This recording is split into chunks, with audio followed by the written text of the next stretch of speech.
Et bonjour à tous et bienvenue dans cette nouvelle vidéo. Je suis tombé dernièrement sur Lively Wallpaper.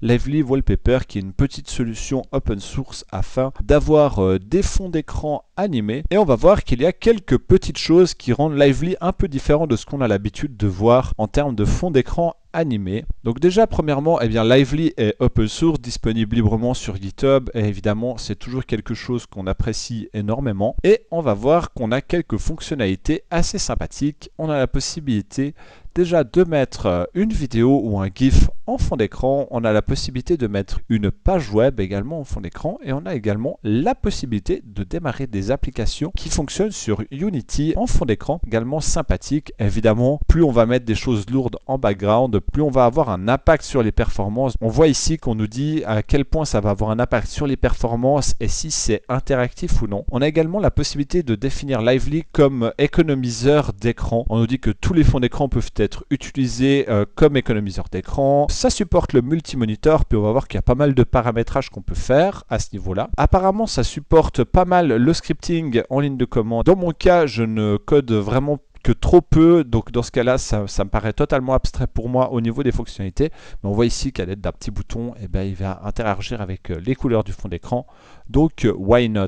Également ici il paraît qu'il y a une API, donc de nouveau je n'y connais rien, je n'arrive pas à envisager tous les cas qui pourraient servir, mais on voit ici qu'en fonction de ce qui est écouté sur ce que je crois être Spotify, l'image change en fond d'écran, donc à nouveau assez sympathique. Et Lively, et c'est une de ces fonctions assez sympathiques, comprend au fait un petit utilitaire de machine learning. Vous allez pouvoir lui donner une photo que vous voulez servir en fond d'écran et il va un petit peu vous la rendre en 3D de manière à ce que cela puisse servir de fond d'écran un peu animé. Alors évidemment ça fonctionne plus ou moins bien en fonction des photos, mais on va essayer de se faire un petit test avec une image pour voir un peu ce que ça peut donner. Au niveau de l'installation, vous avez la possibilité de l'obtenir directement depuis le Microsoft Store ici ou en venant dans les releases. Donc dans notre cas, on va venir télécharger la dernière version depuis ici. Voilà, le téléchargement est terminé. On va exécuter. On va réduire cette page pour profiter pleinement de la chose. On va installer seulement pour mon utilisateur. On va l'installer en français. Et c'est parti.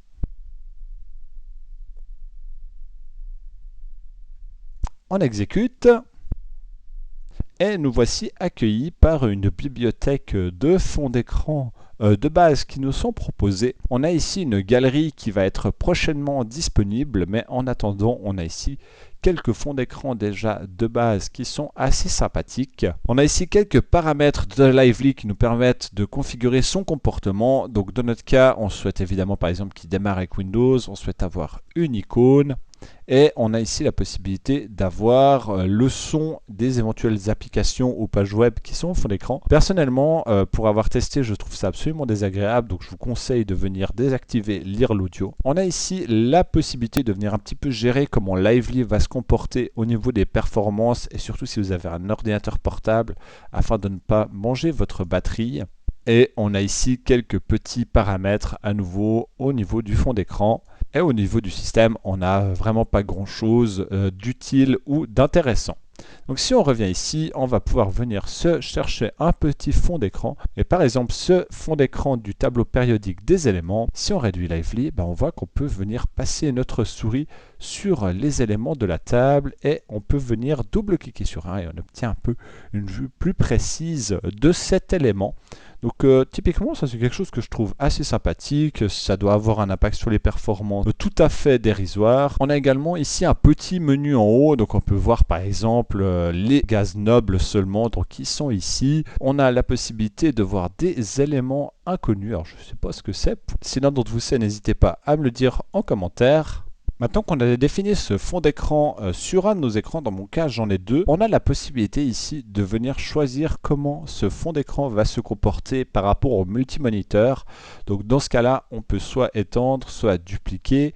Et on a la possibilité, évidemment, si on fait cela, donc de choisir l'écran numéro 2, de venir définir un deuxième fond d'écran animé pour le deuxième écran. Donc dans ce cas-là, vous ne le voyez pas, mais sur mon deuxième écran, j'ai ce fond d'écran qui vient d'être choisi. Et on voit ici qu'on a deux fonds d'écran actifs et on a la possibilité de venir le supprimer à nouveau directement.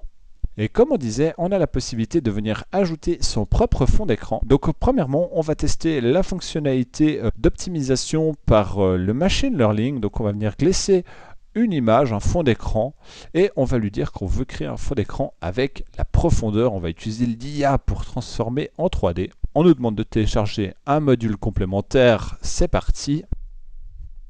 Voilà, on a notre fond d'écran avec de la profondeur, c'est parti.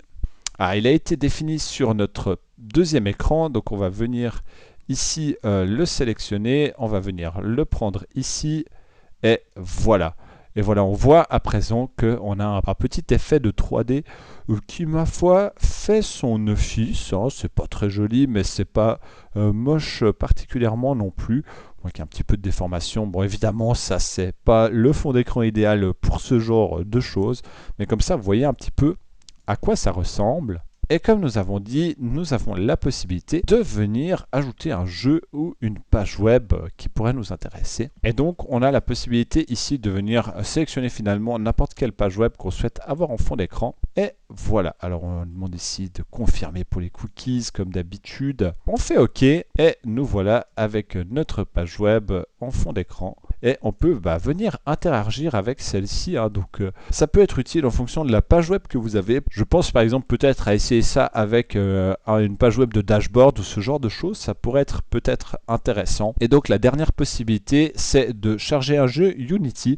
Donc j'ai téléchargé un jeu Unity totalement au hasard qui était gratuit. On va donc aller chercher notre jeu. On va venir le chercher dans les téléchargements et on va ouvrir notre jeu Unity.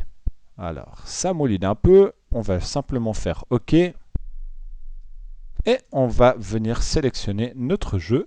Et c'est à présent fait. Donc, on a la possibilité de venir directement lancer des applications à Unity. Alors j'imagine qu'il y a d'autres choses qui peuvent être faites avec Unity qui peuvent être un peu plus intéressantes que des jeux. Et de cette manière, eh bien, vous voyez un petit peu l'idée et les possibilités que vous offre Lively. Donc dans notre cas, on va repartir sur un fond d'écran un peu plus standard. J'espère que cette vidéo vous a fait découvrir quelque chose et vous a intéressé. N'hésitez pas à me dire ce que vous en avez pensé en commentaire. Pensez à lâcher un petit pouce bleu et à vous abonner. Rejoignez également la communauté sur le serveur Discord et je vous dis à la prochaine. Ciao ciao.